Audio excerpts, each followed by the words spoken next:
Today, a video about how to install an attic light.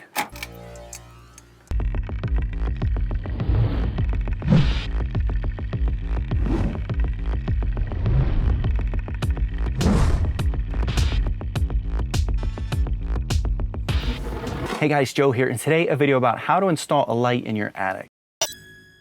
I wanted to locate an ideal location, and in my case, I went to one of the higher points in my attic where the light would be out of the way, but at the same time illuminate a good portion of the attic, and started there. Then what I did is I got a new construction light electrical box. Essentially just needs to kind of hide the wires and have a way to secure the light fixture too.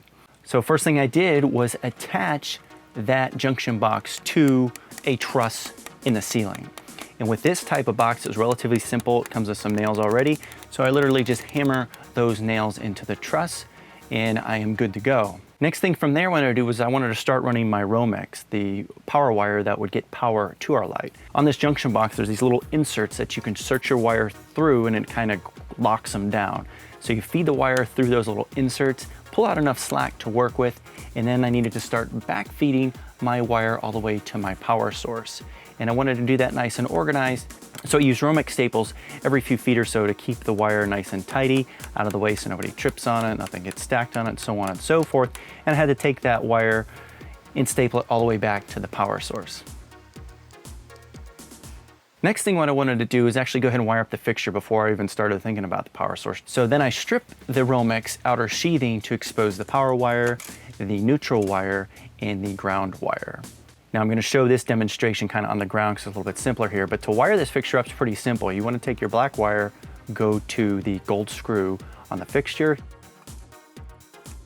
You want to take your white wire, go to the silver screw on the fixture.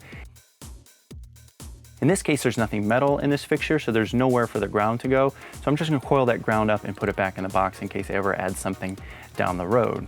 Then I take the fixture, push it back into the box, take a few screws, screw it in, and now the light fixture is set up and installed. Now the next thing is to locate my power source and to tie into that power source. I had a junction box not far from the opening of my attic. My guess is most newer houses are going to have some sort of junction box. Could be an outlet or just a splice box, something like that. That's the easiest place to tie in and get power from. It's a good idea to know what that circuit runs, just so you're aware of what else is running off that power. But essentially, if you're running low power lights like these LEDs, they're not going to draw a lot of power, so they're not really going to compromise too much anything. So any 14 gauge wire you can find running through your attic is probably okay to tie into, but it is a good idea to know what it is. If you can't find a junction box, there are a couple other options. It's more complicated. You can run a dedicated circuit all the way back to the panel. That's a little bit more involved than the explanation of this video will go into. Or you can find an existing wire in your attic, splice that, put the splice in a junction box, and then go from there. That's a little bit complicated as well, and I'm not going to be showing that today. I'm going to show how to install the light off an existing box that is in the attic. So again, I was lucky. I had this box right here, and it was already an outlet and a light switch. I had some lights in here already. I'm just adding more. So what I wanted to do was get my Romex into this box and tie into this box to get power. So when working on this, I wanted to take this apart to get in there, but I didn't want to get shocked. So what I did is I put my electrical tester in there, and then I went and flipped the breaker, came back up, made sure the electrical tester was reading no current or voltage. So then I took this off, pulled everything out, wanted to see what I had to work with. And basically I had a power wire coming in. I'm familiar with what circuit this power wire is, and I know it's a good one to tap into. And then I put my new wire in the box.